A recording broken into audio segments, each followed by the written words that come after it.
Good afternoon, everyone, and welcome to this webinar. I'm Sue Thompson, Senior Publisher at GL Assessment, and I'm here with Phil Wileman, who's our Training Manager. And between us, we're going to talk about the whole pupil view and the complete digital solution, the CDS. So I'm going to hand over to Phil to start us off. Thanks very much, then, Sue.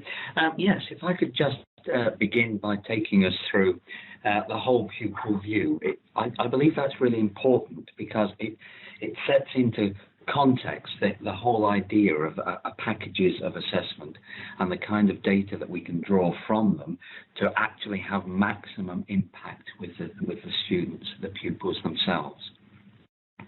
It's pretty much exemplified in the little diagram. For us, the child has to be at the centre. That's why we're there. That's why you're there. We're working together to do the best we can for the child. Teacher judgment or observation or teacher assessment, all of that is absolutely vital, and that's something that we can't do as an assessment publisher because we don't know the individual students. That's really important because it sets into context all of the data that you might get from other sources. We do, however, think it's also extremely important to get an external measure, a measure that is set against national norms. And conversely to the teacher judgment, this is something that is very hard to do within the school context. We, with our research team, can actually look at the scores on our assessments and see where a particular level of performance or ability is set against a national sample. That, together with the contextualized information, I think starts to build this whole pupil view. What makes it possible to do this is that we have standardized age scores. These are reported from each of the assessments in some form and allow us to make meaningful comparisons between performance of one individual to another, and from one assessment to another, and from one assessment to another, from one school to another. So really they are the means that meaningful comparisons can be made. I said that's the idea, if you like, that's the basic philosophy behind this, but obviously we need to put together a package of assessments that allow us to gather that data in those areas. Cunningly color-coded on here, you can see that we've placed progress test series, a newly standardized and developed assessment looking at attainment that covers that area. To cover off ability, the cognitive abilities test, and we'll explore a little bit more about each of those assessments in a moment, but that covers off the ability section. In terms of barriers to learning, yes, we look at attitudes, the students' attitudes themselves to how they learn, but we also look at more perhaps educational barriers, like, I don't need me to say that literacy is one of the greatest barriers to students showing their true potential, if you like, or achieving their maximum performance within school. So, as you can see in the little diagram, we cover off those key areas.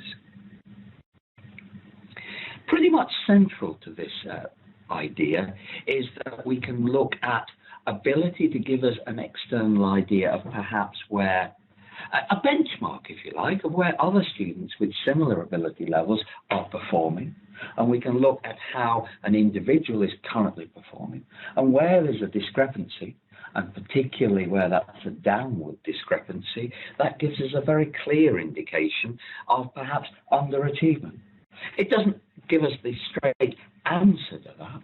That's part of flagging up the questions. And that's where particularly that knowledge of the individual that comes to the fore. Just to take you around that circle, as it were, let's just have a look at how we do cover off attainment. I said before that the main body of assessments that looks at attainment is the progress test series. This is recently updated, but when I really should say not updated, created anew, because they are new questions, it is a new standardization, it is matched to the new national curriculum. In fact, it's aligned to the curricula across the UK. So we've very, very carefully tailored it so that in both particularly the English and the maths, we're looking at the knowledge and skills that children should be able to demonstrate and particularly apply within a certain age range. So it works very, very well across the whole of the UK and beyond. I think that's a point well made, that really the questions are there to be as discriminating as possible, to give us an idea of pupils' performance in maths and not be rigidly aligned to any particular curriculum. Thank you. Yes, good.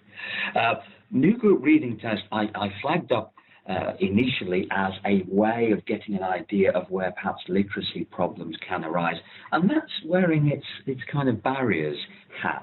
It can also be used as a longitudinal measure to see how individual students are performing in their reading. And do you want to mention that recent report on that? Yes. We've just been very, very busy with lots of press work, because we published a report based on a very large cohort, 10-year-olds and 12-year-olds, who had taken our new group reading test, and we were able to identify large numbers of girls who were struggling with reading. And because the new group reading test looks at two aspects of reading, we were able then to make a comparison between those aspects of reading and girls' performance and boys' performance. And the point of the piece was very much to say there's a lot of research, there's a lot of work, there's a lot of effort put into supporting boys with very weak literacy, and yet there doesn't seem to be the same focus on girls. Now, the numbers are not as large, but there's still a significant minority of girls who struggle with reading, and for those individual children, that is a massive barrier, Phil. Yeah, absolutely. Just to sort of follow up on the two aspects within new group reading test, when we look at it again within barriers, I've just got a slide there that tries to make clear that differential.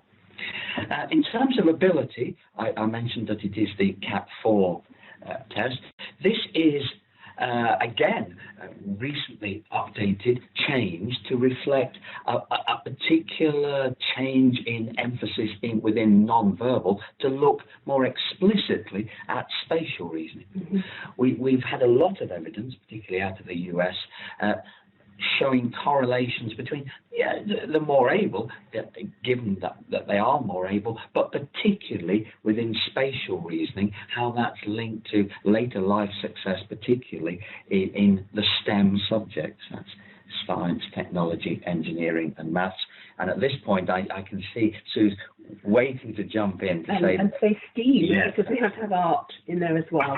But seriously, it's almost an economic necessity that those children with really strong ability in these areas are nurtured and developed and achieve at a high level, both for individual fulfillment but also for the economy and the future of the country. Absolutely, and I would say for the individual, if you put yourself in the place of a particularly spatial student and think, where would you actually have much opportunity to demonstrate that ability? Not within the curriculum. Yes, and if that ability was your only one or the main strength, then it would be constantly submerged under more verbal type reasoning. Anyway, let's not preach. So the CAT4 test, I said, is particularly useful for looking at that, but also it's a great measure outside of the curriculum, and it's that difference between current curriculum performance and the possibilities, if you like, that CAT helps demonstrate, that allows us to use that model for discrepancy, which I think is something that you'll be returning to. Yes, I'll be looking in more detail. Yeah. Lastly, for me, in terms of barriers to learning, again, new group reading test comes to the fore here for the reasons I've mentioned. Just to give you a little bit more detail on new group reading test, you might not be aware that this is a fully adaptive test, for instance. And it's particularly important, I think, here that students are not faced with more and more questions either that are too easy and why am I doing more of these things? I've already proved I can do it. Or perhaps more worryingly, more and more questions that I can't do. And now here's another question I can't do. So it's much more matched to actual performance. Just to mention that discrepancy idea in terms of it reporting, it looks at two particular areas of how well students are able to cope with sentence completion, and the other passage comprehension.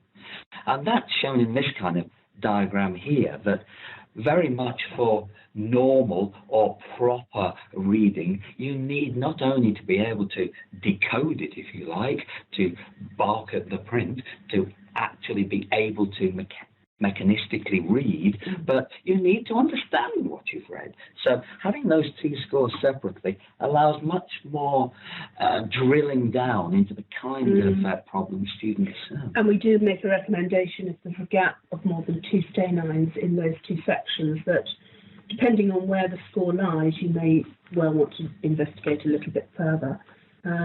We characterise the sentence completion as the decoding part. Of course, there is some comprehension involved, but it's usually at quite a basic level. And then when we look at the passage comprehension, clearly the children are reading 2 or 3 passages of increasing complexity, and they will be answering maybe 10 questions on each. And each of those questions are categorised, so you can then see an analysis of how the children have done in those different aspects of comprehension. Yes, even beyond that separation into that, you can drill down into the types of comprehension questions, inference and retrieval, and beyond to authorial technique and similar. All of that, Okay, a very important area in terms of how students are able to manifest their ability is actually how they feel about the work, how their attitudes to learning. And PASS within the CDS package allows students to actually self-report on their attitudes to learning and in the different areas that affect their personal motivation to learn and how they feel about how well set up they are to actually learn. It reports back into 9 factor areas. Now, I don't want to go into what these mean. I just want to instead draw your attention to that they are particularly learning focused. That's the idea within this model. And perhaps one of the most important differences here between PASS and Kirk and Rao, which you also get within your package and allows you to look at more school-based issues and particularly useful for strategic movement of the school. Here, this part is not anonymous, and that means that we can actually take that self-reporting of students and place it alongside attainment and ability scores to actually complete that picture, as it were. Okay, I think this is where I hand back to Sue here to take us through some of the examples from what's in a combination report. Because we feel that this does a lot of the work for you, it's basically a report where if you're using CAT 4, if you've administered CAT 4 and you've administered progress test in English, progress test in maths or the new group reading test, you can combine the scores to look at how attainment compares to ability. And through access to very large data sets, we have statistically been able to quantify or categorize what is expected performance, what is better than expected or much better, or lower or much lower than expected. So this will allow you to see where performance is in line with ability or where it's above or below ability. And that's really important, particularly with children who may be underachieving. And what you can do with this this report rather, let me just find the first page. This information is available on our website. Now, are we going to be able to rotate? Yes, it's within my skill set. There we go. So we thought it was useful useful, we normally just extract from this and talk to people about it, but I think it's useful here to see exactly what you get. So this is a report that combines Cat 4 with English and Maths. You can combine Cat 4 with Maths and Reading, or you can do Cat 4 with any one of those three. What you can't do is English and Reading, but I would recommend, if you are administering the new group reading test as well as progress test in English, that you run the combination report again with that test in it. So here you can see we include all of the scores from CAT, including the mean score, because it will be important. For example, if you're looking at quantitative and progress test in maths, that's the comparison we make, it will also be important for you to look at the non-verbal and the spatial, because that could be contributing to under or over achievement in mathematics. So the comparison is here between the verbal and English, and you can see in the fourth column we give a discrepancy category, which is expected performance, higher than or much higher than, lower than or much lower than. And we do exactly the same for maths, and in this instance we're looking at quantitative and progress test in maths, and we're giving that same discrepancy category. Again, this is all based on statistical analysis. And I just wanted to pull out a few particular students here. If we look down and we look at Daniel Brown, so here is an example of performance that is much lower than expected.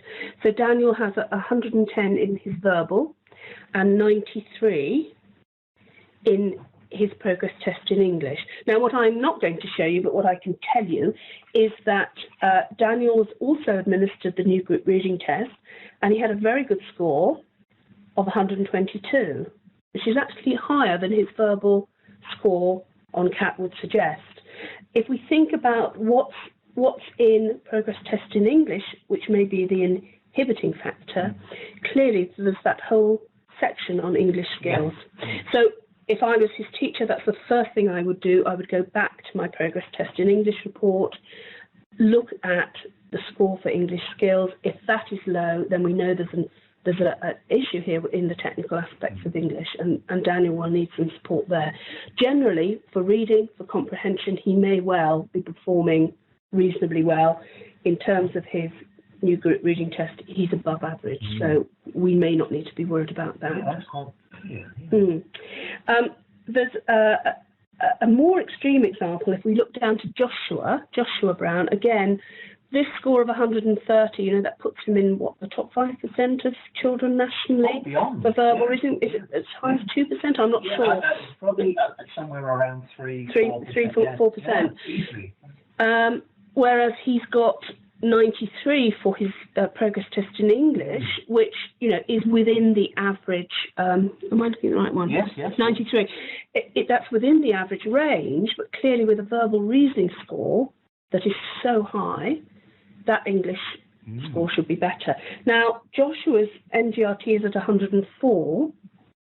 Again, an average score slightly above the mean of 100. If I only knew his NGRT score, I might think, well, actually, here's a boy who's going to be able to access the curriculum. His reading is slap bang in the average range. I don't need to do anything particularly to support him. But if I know that he's got 130 in terms of his verbal, then I know that his potential is so much higher. I think that's a really important point, is that we've been able to identify low achievers, high achievers. We've moved people on. But until we make this kind of comparison, what about all those people that apparently are doing okay, but have that, hidden ability to do so much more? Yes, exactly. And this particular student is lower than expected in his progress test in maths. So he doesn't have the very high quantitative score, but it is above average, and he is average in his maths performance. So again, there's something there that is a mismatch, and it needs to be investigated further. And I'd just say one more time that if you were and it had only, let's say you were head of maths or the maths teacher or the English teacher, and you only had one set of data, I think you can see where I'm going with this, then you wouldn't get this picture. No. It's only in the combination of these that we're starting to unpick this. Yes, I mean, I think CAT is so central, not just to the CDS. In my view, it's central to understanding children's potential, how they're going to learn best, where they may have those strengths and weaknesses. And then when you can put it together with your attainment data, it's very powerful, I think. Just to look at one more example here, we have Jahazabi, who's about a third of the way down. And here we have a student who is an EAL student. And again, if we had just the progress test in English score, which is low at 73, but we might expect that if she's just beginning to acquire English. I know that her new group reading test is 101. Again, if we only had that, we might say, this is an average student who will be able to access the curriculum. I don't need to offer additional support. The minute I know she's got 122 for her verbal reasoning, all of that is flipped. And I think with a student who is learning English with a verbal reasoning score at that level, I think that would suggest that maybe the pace of language acquisition could be speeded up to ensure that aspects in the progress test in English, where I have to say the children are probably reading more narrative and non-narrative text, and probably more complex narrative. That may just be too challenging for her, coupled with those technical aspects that are being tested, the spelling, the punctuation and grammar, contributing to that low score. But where reading is minimised to word level reading in CAT, clearly she can demonstrate those superior reasoning abilities. So again, I think that's a very, very interesting profile. If we just whiz on down, just to demonstrate that we do include a lot of information around CAT, and what this does is it means that you don't have to keep going backwards and forwards to think, oh, what was in that CAT report, I can't remember. So things like the distribution of scores, which I think is important to know, the graphical comparison of verbal with PTE there. Both nicely skewed. Absolutely, nice to see. And then we give you the other two, the spread of the other two parts of CAT, and we give you the CAT profile. So again, you're not having to go back, but this is what people who are familiar with CAT will know. Again, we're saying something about those particular profiles. So we then have a section which is about comparing attainment with ability. And what we've done here is we haven't tried to put anything too prescriptive on this. We show you it graphically, because again, it's trying to follow that CAT model. So here we have the English profiles. So what you're looking at is a comparison between the verbal and the English score, the overall English score, and we give it to you in Steinheim's and by standard age score. So again, you can see immediately where, for example, you've got all of the children in that lower third of the graph, the green part of the graph, have lower than expected English attainment. You can see that straight away. This is quite interesting because it shows the distribution. So here we have a table which shows the national distribution of those categories and then the group distribution as well. So you can see here immediately that we've got a significantly bigger number in terms of percentage of children in that much lower than expected attainment. And then here, this is the part where we actually, rather than giving a narrative that gives concrete suggestions, it raises some questions. So it goes back to that context, though. How could we make ultra specific? We can't. Without language. No, we can't do it. So it's just talking about if they've got much higher than expected attainment, you know, do these students have a very high work ethic? Do they have good levels of support from home? Is the home environment conducive to supporting good literacy performance? Those sorts of things. And of course, good teaching is very often underpinning. Well, it's funny, isn't it? We, as teachers, we think of all the other reasons that we're maybe the last resort is to think that we might actually be doing a good job. Well, there it is. It's in there. But we just and then we list the children for whom those comments would apply, and we do it for expected and lower than again there. So I think there seems to be an awful lot more here. Oh, then we do it for maths, exactly the same. So that's your maths profiles, your maths distribution. So there again, we can see much lower than expected maths attainment, nationally 10%, in this particular group 20%. So there's a skew there. And then exactly the same, the raising those questions and showing those students. It's interesting to see that within those questions we've taken account, even within maths, the influence of literacy skills. Oh, completely, yes. I mean, yes, they are very, very important even in math. I think that's just a new group reading test. And this is the new group reading test, so we won't go through that because we've quoted some of those scores. So I think that's all I wanted to do on that. Well, shall we come out of that one? Phil? That should be roughly where we left off. I just thought I might share with you then. It's not a perfect exemplar because we're not quite there yet, but certainly carrying on from that vein of combination reports, I thought I could just take you through this case study, and it's Victoria Thomas, and simply look at some of the reports that exist within the CDS. And what we've done really is not rocket science by any means, is we've taken those reports and we've highlighted the scores for Victoria, just to illustrate that any individual score on its own is not telling us anywhere near a complete picture. And we've also tried to take annotations from teachers so that we are getting that aspect of it as well. So if I show you here, this is a group report from a CAT assessment. Victoria is highlighted in yellow there. That does mask some of the numbers slightly, but if I just read a few out within the verbal, quantitative, non-verbal and spatial, rather than reading them out, I would say they only vary by 1 or 2 score points.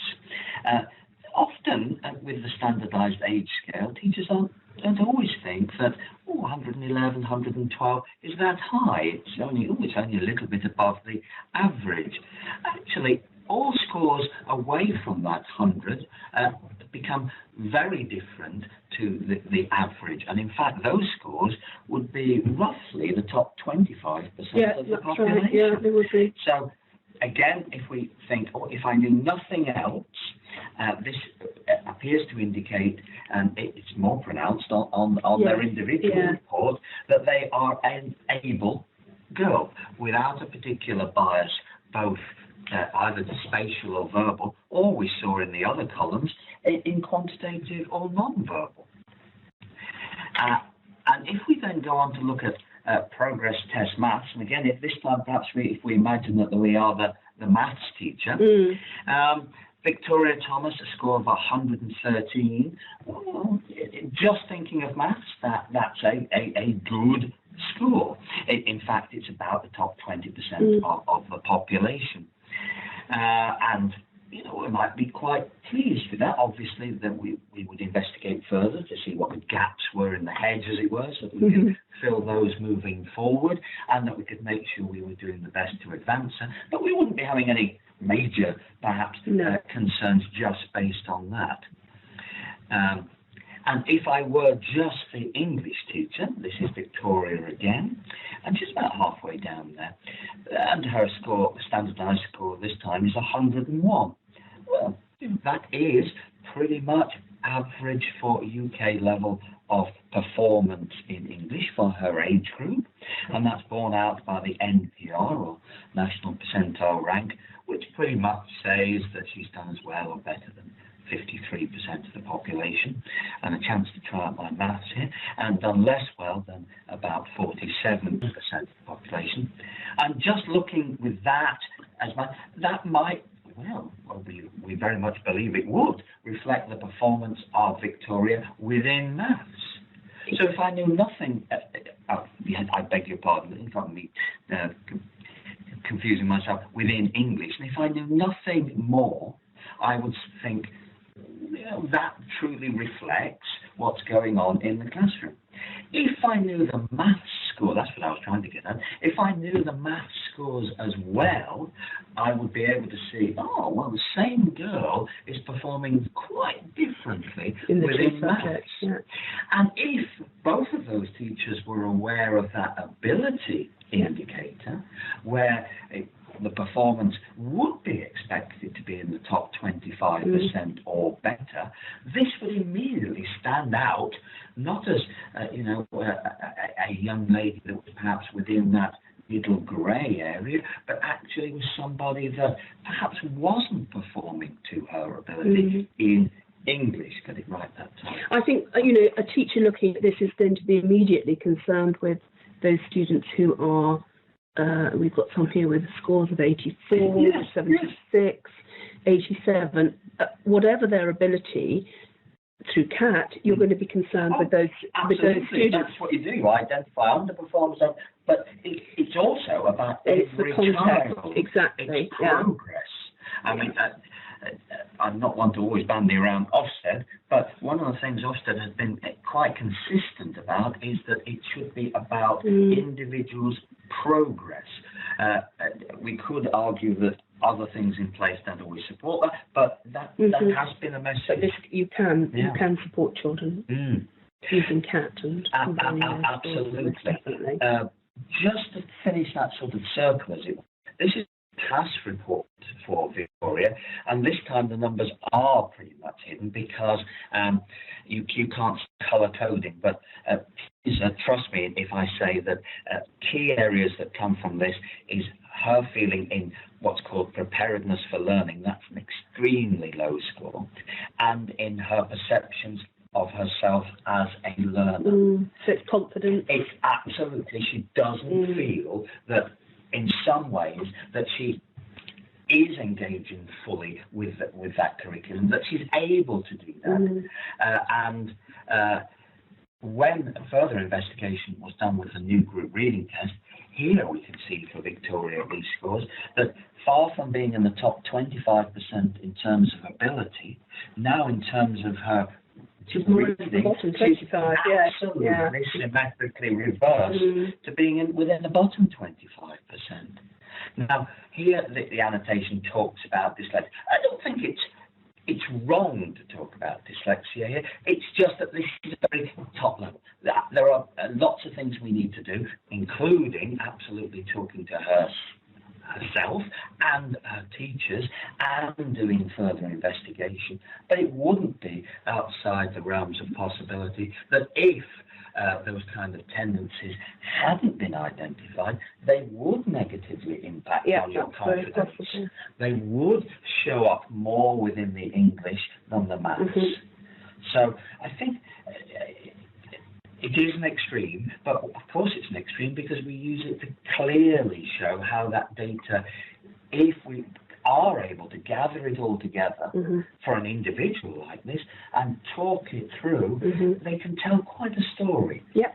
And we're doing it here by looking at individual reports, product-specific reports, but do it on the combination report, and it's so much easier to see. The combination report is our attempt to go along this path, and it's not our final attempt, because our final attempt where we will be able to combine all of that data and display it for you in a meaningful way. It's more here just to illustrate combination reports are extremely powerful. And just think if we can get all those strands together. We've had something like 35 minutes to go through this.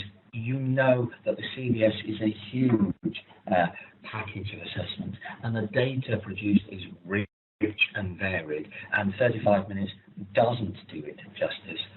Just to say that we do offer regional assessment training workshops, and these look at the elements of the CDS in terms of assessments, and they look and have more time for people to discuss the implications of these. And we've divided them up into ability, attainment, literacy, and surveys. And within each of those areas, there's a particular focus on what an aspect of those GL assessments. But it is a chance to reflect on and learn more about how that data can also be triangulated to bring out its power. If you would like to learn more about that, there is a little link at the end of this that you can click on. I don't really want to say a lot more, but hope that they could be valuable to you. I think they are. Well, thank you very much for listening this afternoon. As Phil says, if you're interested in the training workshops, just click on that link. If you have any other questions resulting from this, you can email interest@gl-assessment.co.uk and we'll be able to answer any questions. So thank you very much. Thank you.